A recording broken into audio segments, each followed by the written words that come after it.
Ventura, and this is Radio Bandiego. We're powered by the mighty WS Radio, and today we have Stevie and the Staxx, the soul funk blues band. We're going to be chatting with them in a little while, but for now, here's Stevie and the Staxx.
songs now? Wow. Yeah. Pompeii is the next one. Pompeii.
This is Radio Bandiego. Not that Radio Bandiego is not awesome, but Stevie and the High Staxx was awesome. Yeah, we just amazing. My name's Florentino. I have my co-host. We got Casey Hensley here in the house. Casey, say hello. Hello. Yes, and of course Stevie Harris. Hi, Harris. thanks for having me. Thanks for having us. Appreciate it. From Stevie and the High Staxx. We have Josh Weinstein, and I'm terrible with names, my friend. Drummer extraordinaire. What was your name, sir? Todd Rattan over here. Todd Rattan. There we go. You can probably hear me better now. There we go. So, hey, guys, man, great set. Thank you. Yeah, but you're always, man, dude, you've always impressed me. First time Josh invited me out, I'm good friends with Josh, of course, and we jam around a little bit. And a little Curbside vinyl. Yeah, we do a little of that together. So he invited me out, man. I was like, oh, my God, this guy is amazing. This group is just amazing. So, you know what? We like to start this segment off with get to know you. We want to know Stevie. I'd like to tell you, brother, I want to get into your head, man. How did you get into this crazy business, brother? What? My uncles and aunts were a singing group in the 70s. Yes. I'm from Cleveland, so they were like the soul R&B group. Like they opened for the Temptations and the Four Tops and the Supremes. Nice. And so in my family, that's what we did. You know, we got together and Uncle Larry played organ and we'd all try to sing. And if you were singing off key or your harmony wasn't right, you got yelled at and told to shut up, sit down, and watch. It was pretty harsh.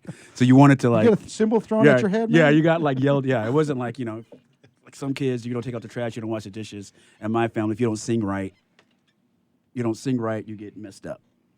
So you had to sing right if you wanted to hang out, Yeah. So that was all I thought you could be. I didn't really know that there were choices. I thought, my family sang. That's what they did, and they played instruments. And You're in the Jackson family, man? That's I wish. That's exactly what I was That's what they thinking. did. They didn't make it successfully like that, but they did that. They worked their jobs, and like that's what they did. Holidays, and so I felt that's what happiness was. That's what celebration was. That's what you did. You sang and you tried to write songs and you whatever. So I was lucky or unlucky enough to not really know that I could have just went to college and been a teacher or an engineer. No, I got to be an artist. So well, you'd have deprived the world of some mighty funky funk. Oh, thank you. Soul, you know what I'm Appreciate saying? it. So is that? I mean, I'm assuming. That's how I got. That's how I like got into like just loving music and playing music and not wanting to not play music. This is my life path. When I mean outside of the whip and the family, when was that moment that actually your heart said, hey, this is actually really what I want to do, and that artist is the artist that inspired me? That artist is the artist that inspires me, and this is what I want to do.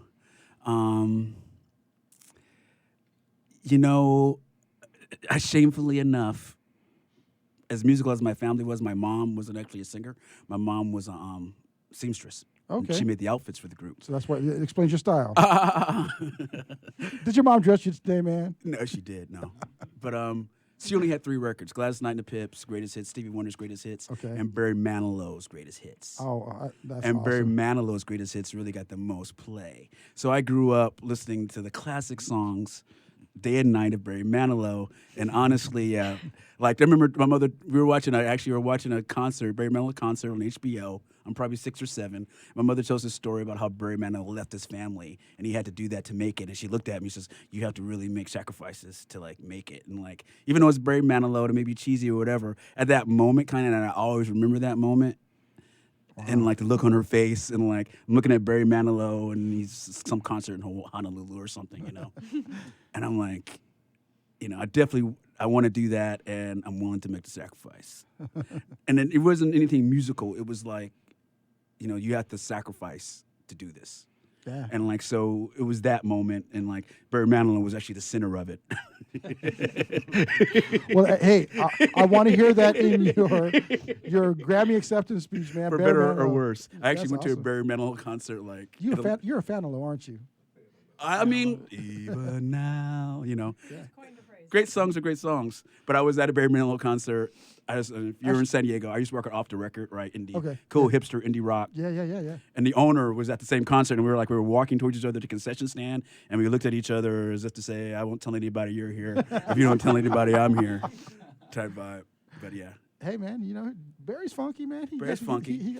He wrote a lot of the jingles that made it happen. So that's how he paid the bills with McDonald's and a few other things. So, but and that's awesome. I think that's a big thing. I wanted to kind of say before you get that what I found with most of the people I've interviewed is that they've had an expanse of different genres and artists. I don't know my English today. Artists that have influenced them, and I think that's key. So I think that's big. So you were going to say something. I didn't want to interrupt you. I would say this, just going along with your diversity comment. I mean, because I played a lot of rock, a lot of like folk, protest singer stuff coming up. You know what I mean? Yeah. Of course, soul was always like an underlying bedrock of my life. Yeah. But I always tried to like stay out of a specific genre and just make music for music's sake. Yeah. It's been real recent that like my music's been called soul music and R&B music and funk music, and that tag has been pretty recently put on me. And it's been helpful, and I'll roll with it, and I like it to be funky and I like it to groove and be that way. But I've always tried to be just about music, you know. One of my favorite tracks, and you did a reimagination of this, was it's kind of an alternative track that you had. I can't remember. It was a band. It's like, you know, when you listen to the original, it was nothing. Or then there was a country song that you kind of country rock thing that you did. I can't remember the original. I have a song called "I Can't Smoke You Off My Mind" because I'm allergic to alcohol, and I was working at Costco, and I noticed they listened to the country station in the morning as we load up the boxes or whatever. And I heard like 7 or 8 "I Can't Drink You Off My Mind" songs. I'm like, wow. So I wrote "I Can't Smoke You Off My Mind" song, and it sounds like Hank Williams Sr. and like it's pretty fun. It's fun. I mean, country music is in blues. You know, there's stories. Yeah. And that's, as a songwriter, the stories are the issue for me, and you really hear more stories in country. You hear more stories in blues. You hear more stories than you do in modern R&B. You know what I mean? Now, are your lyrical topics more social, or is these relationship things, or a combination? I think it's definitely a combination. I mean, I want to write socially meaningful songs, but I don't want to force it, and I want it to be authentic, you know. And I don't want to like be a propagandist. But I do feel that music is the most powerful weapon you have against evil, and that's what you should use it for. Yeah. But the music not at the denial of what makes us human, not at the denial of love. And like, just like if I'm feeling something, I want to be able to write it down, you know, like regardless of what I feel like is going on in Ferguson or whatever. Yeah. You know, I want to be a whole person and a whole artist, not just a speech person. But that being said, that's that. Now, you've written a number of tunes. Are you working on a project right now? What's kind of coming up right now? It's definitely a very interesting time. The High Staxx, we have an album we're working on that I'm like, you know, halfway done. And I've been working on it for a little while, actually. So, you know, I need to finish that project of the songs I've been playing out in the clubs, you know, the songs I just played now. Like those songs we're in the process of recording. I did a Kickstarter for an album I'm working on with the producer Jesse Johnson, which is definitely more not Jesse Johnson from the not Jesse Johnson from the Time, which I asked him that for on first meeting, but no, not that Jesse Johnson, but a good Jesse Johnson, and it's definitely more John Legendy, I would say, modern soul man vibe. Okay. You know, and that's the reason I worked on that album with him. He's a younger guy, and like, so he's bringing me out of my Marvin Gaye, Al Green thing into a more. He's like, you know. He's a funny guy. Yeah, your Sans bass player today. You had Josh rolling the bass. I think some cats lost their job. Are you listening? No, yeah. It's way hipper without a bass player. Kids don't like bass players these days. You know, I feel that. I can't get a date, can't get a job as a bass player. There's no love for us, man. Exactly. Black Keys, white stripes ruined it for everybody. Yeah, dude. Little Hurricane. Yeah. I don't know what to do with myself, you know. Word. So that's why I do radio, because nobody wants a bass player. You're a hustler. I was going to ask you a minute. Let's ask Tino. Listen, let me interview you. Get in your mind. Go for it, bro. What are you about? No, I'm joking. Oh, no, man. I care. I'm about the music, man. And I love the funk, you know. I appreciate it. Yeah, you've been super helpful with me. Great, brother. I'm glad to be part of your clique. Thank you. We've done some things. We did a little show with Brendan McCrae, who was the first guest on this show. And that was the first time we had a radio show was with Brendan, and that you did a nice acoustic thing over at Heart Lounge. And nice guy. You know, you play a lot of places in town. $7,000 I see is like every month. We got you there, and it's crazy. It's pandemonium over there. You better be prepared to sweat. Be prepared to get up close, and if you don't like people touching you, don't go because it's not going to happen. Yeah, it's definitely it's too tight in there for me sometimes. Like, I gotta like squeeze through the room to get outside. But yeah, it's insane. I guess I'm thankful for that. And it's grooving. We're there every second Saturday at 7 Grand. We're at the Rabbit Hole every month. It kind of varies, but we're definitely there once a month. I mean, I'm at Sycamore Den once a month. Now, you play in the group with Sycamore Den, or you just play solo? Oh, you play solo. That's what I figured. It's just a little tight over there. If it's it was a little tight. They yeah. would have the band, but it's a little tight. So yeah, I'm thankful for San Diego. Thankful for my opportunities here. Yeah. We got about 50 seconds left here. Give some shout outs, and the whole team give some shout outs to folks. I know that Josh has a few little young ones that would like to hear Daddy on the radio. Solomon, Annabelle, behave. No, I'm kidding. This is Dad. See you soon. I'm going to take a personal note. Those kids are talented, man. I've watched the videos. They're taking after Dad, which is too bad. No, I'm just joking. Josh is amazing. Do a shout out, my man. I got a couple at home too. I want to say hi to Jillian and Ben. Ben, no one knows yet, but is probably going to be the greatest singer right behind Stevie, of course. But Ben is a fantastic singer. I'll bring him to the show someday. How old is he? He's 7. Awesome. We need to do a junior Bandiego. That'd be fun. That'd be awesome. I have 2 kids actually. Oh yes. So everybody's talking to their kids. I talk to my kids. They're in Florida, but my son Steven and daughter Essa. Keep it funky. Keep it funky. There we go. This has been Radio Bandiego. We're going to come back here in a few short minutes to talk to Stevie about the scene here and some of the things that go on with being a musician. Thanks to SIR and PitbullAudio.com and to the mighty WS Radio Networks for being the leader in Internet Talk. We'll be right back in a few short moments. That's right. This is Radio Bandiego. Gotta love that, Chris. I love that voice, man. That's great. Yes, we are back with the incredible Stevie and the High Staxx, Casey Hensley and the crew, and we are powered by the mighty WS Radio Networks and brought to you by SIR Music Equipment Rental, Pitbull Audio at pitbullaudio.com, where they just want you to play it loud. And that's what we do here in San Diego, right? We play it loud. We were bumping it's too loud. Yeah, we were bumping it in there, man. That's why we do it on Sundays, so that the office park here doesn't. Well, they'd probably all come down and we start getting this block party going on. Yeah.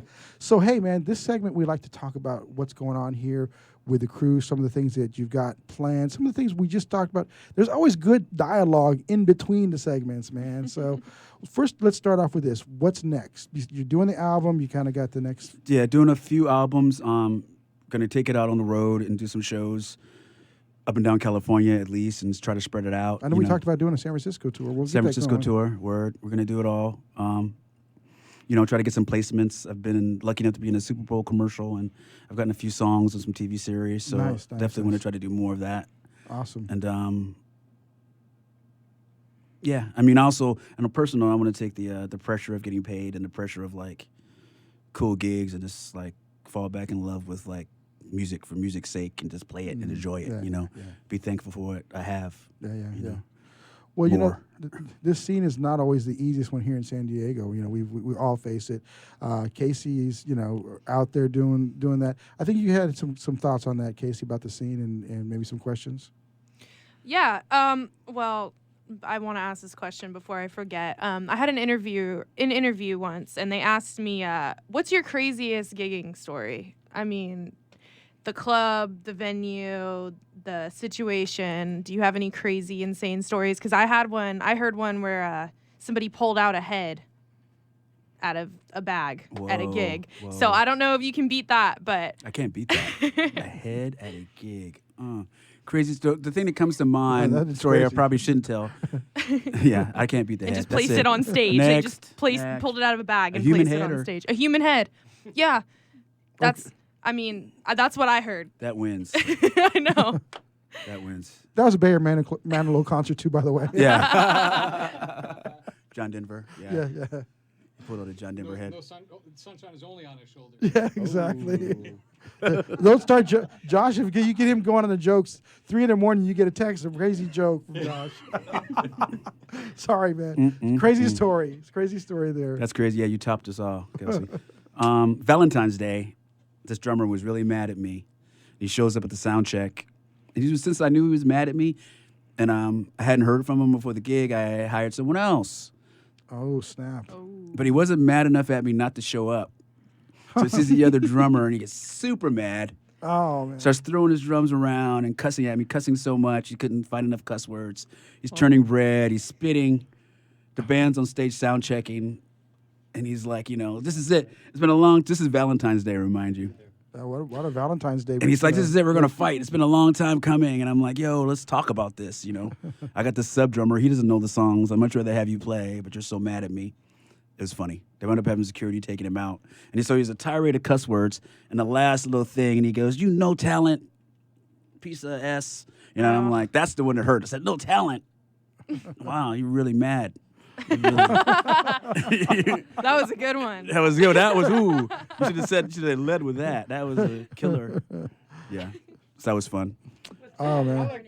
He was good. He made it. You got to talk into the mic, Joshy.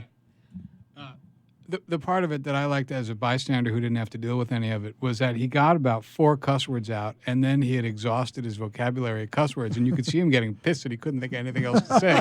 He'd get to the end of the sentence, and he'd have to fill in a cuss word there because he'd led up to a sentence that would end with a cuss word, and he kept going back to the same one over and over. So that was fun. I felt the love that night. Oh, yeah. He was you're my Valentine always.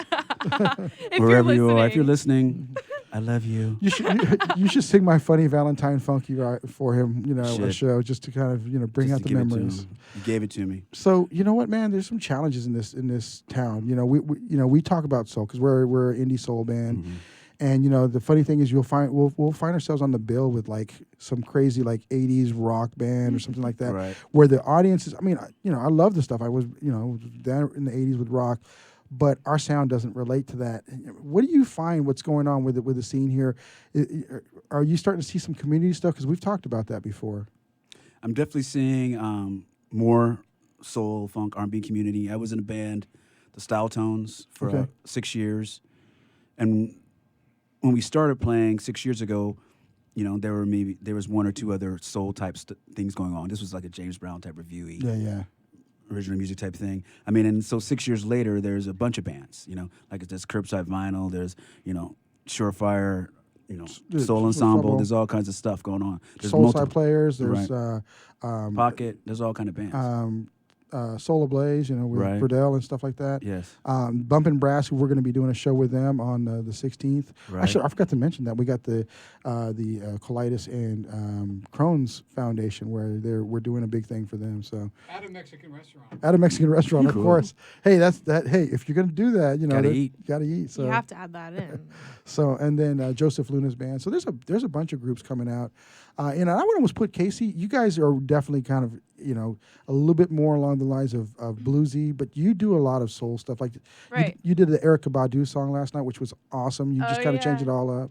Yeah, Annie Don't Wear No Panties. Have you heard that song? I haven't heard that song. Oh, man. It's hilarious. I always say I wish I wrote it so bad. I've been trying to write a song like that ever since, and it's just hasn't happened. But yeah, I do a lot of soul. I think soul is, it's not just a genre. It's, for me, it's like if you can feel the music and you can hear it in their voice, that's what I've always been all about. Yeah. And I'm sure same for you.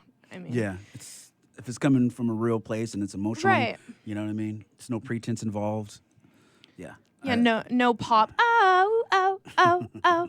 You know what I'm talking about? I can't. I mean, Yeah. come on. Where's the feeling in that? I'm so far away from that. I don't even know what you're talking about. I mean, Give me a who little does bit of that. Yeah, That's what the I want. gruff, the gruff there. Yeah, I mean, So, with all that said, we all face challenges. What kind of challenges have you faced right now in this business? And tell us a little bit about what you were doing with Jewel and that crew back in the day, because we were talking about that in the break. challenges I face now, it's just not, I mean, there are more soul bands involved, but it really isn't a big soul culture, funk, R&B culture in San Diego. You know what I mean? There's pockets, but there's pockets. Yeah. I mean, there's just not a big culture, so the audience is kind of small. Yeah. So getting the clubs to, support you when your audience is definitely smaller than the indie rock audience or a DJ hip-hop audience. Or probably the biggest one is reggae in town. Or a reggae audience, right? Oh, yeah. Huge. I mean, to the point, we're sending in music awards, our JV, Grammy Awards, whatever. They don't have a soul or R&B category. Yeah. So it's not like it's a niche category or some kind of obscure thing. It's like the foundation of American music, soul music, Right. Yeah, it is. R&B music. So, at least maybe in the past there wasn't enough groups, but now there definitely are enough groups to have a category for that. You know what I mean? Which won't do anything but raise the profile of the bands in town. Yeah. You know what I mean? Who are some of the clubs that right now that are supporting? I mean, we talked about the 7 Grand. 7 Grand supports. Bar Pink was a long-term residency for me. We're going to start to have a residency at this club that's opening on Park Boulevard called Park and Rex. It used to be Bourbon Street. Okay. It's opening up in May. The Hideout has been real supportive. The Rabbit Hole has been super supportive. You know what I mean? Yeah. So there are definitely clubs. I mean, I definitely play in the North Park, South Park, Adams Avenue, downtown type circuit. And, I mean, they've been hopeful. Sometimes people take soul music in this town as a joke or a cliche. I'll get gigs, as a token where, it's Afro night or whatever. So they hire me to play on Afro night. You mentioned before that sometimes the groups will be like, sometimes the clubs will be like, we got an African American headliner. We're going to put you with that person, right? Right, or I only get booked if there's a black headliner, so I mean, a lot of what we would call whatever we're going to say are soul issues are just basic racial, cultural issues in San Diego that go well beyond the music scene. Yeah. You know what I mean? So the cultural and racial climate in San Diego really permeates the music scene, and it's no different. Yeah. So, but you really do a great job at blending different flavors and different sounds. It's hard, you could say soul funk, but it's really hard to kind of pin down the sound, because you blend in different things. You blend in different styles of music with it. You blend in songs that wouldn't normally be, considered a funk or a soul, but definitely everything's in the pocket. Thank you. I mean, I'm an integrationist, which I've not wanted to be, and I've regretted, and might have a dirty word these days in the face of the riots and the police brutality and all that. But for better or worse, all men are brothers, and it's all the same thing. Love is the same thing, and I try to kind of shorthand that through music. Yeah. So if I do a Cure cover over a funk groove, or a Smith song over a funk groove, or a Stevie Wonder song over a folk groove, it's to prove the point that it's all possible, and it's all there, and it's all okay. You know what I mean? Yeah. And can't we all just get along? Going way back in the day, right? Can't all this music just get along? Well, hey. Let's all just support each other, Right. Yeah. Yeah, and I come from a singer-songwriter, acoustic guitar background. Yeah. And I've been in San Diego for a long time, and I was part of the singer-songwriter folk boom of the 90s, I was on Atlantic, and at the same time Jewel was on Atlantic, and, the same time Steve Poltz got signed to MCA. Yeah. I was on Cargo Records at the time that Blink-182 got signed to Cargo, and they got sold to MCA. I was actually part of that sell-off. Okay. I got sold off with them. We got about 3 seconds. So I would say at that point in 94, 95, the singer-songwriters kind of got together. We pooled our mailing list. We pooled a bunch of gigs, playing out at Java Joe's centrally. And community made it work. Make it work. So we're going to hear a little bit of the music that kind of is gelling this community, because I think your sound is kind of bringing that around. This is Radio Bandiego, powered by the Mighty WS Radio Network, and we will be right back in a few short minutes. Hi, I'm Casey Hensley. I'm your host for Radio Bandiego, powered by the Mighty WS Radio. And again today, we have the soulful, funky Stevie and the High Staxx. I'll let you guys take it away.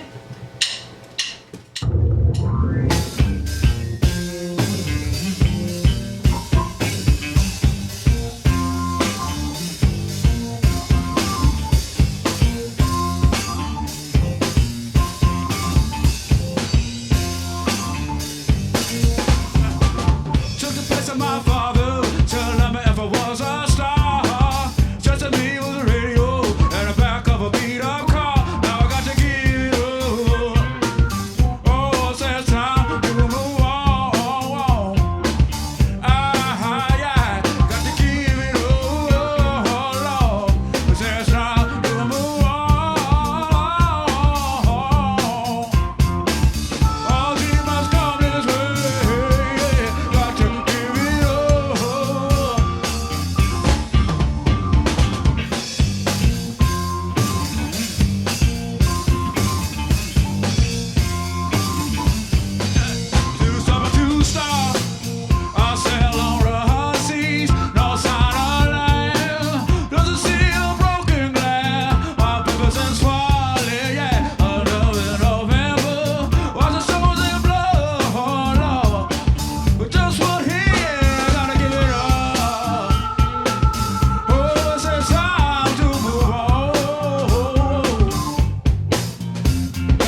Girl, it's been so long since I seen you smile.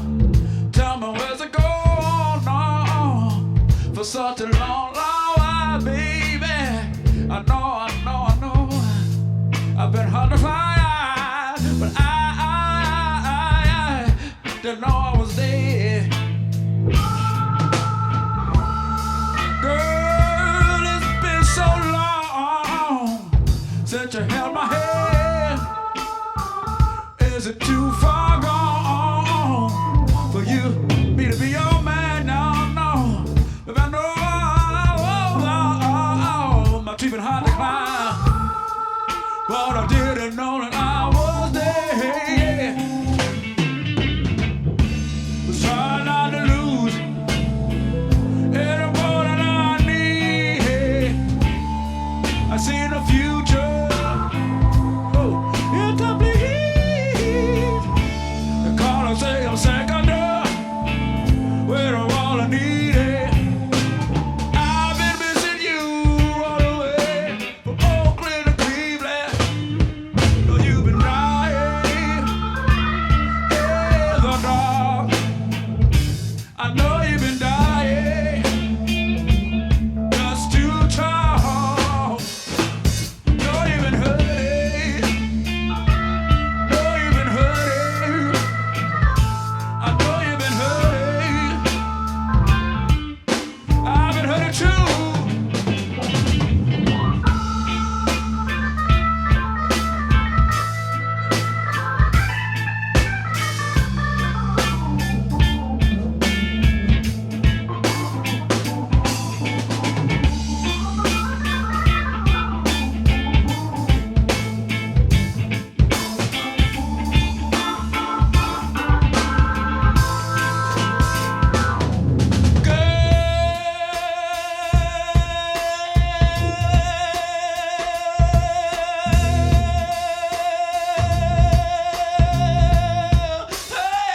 Hey, it's been so long since you danced with me, baby. Two bodies moving in motion, girl, two souls in ecstasy.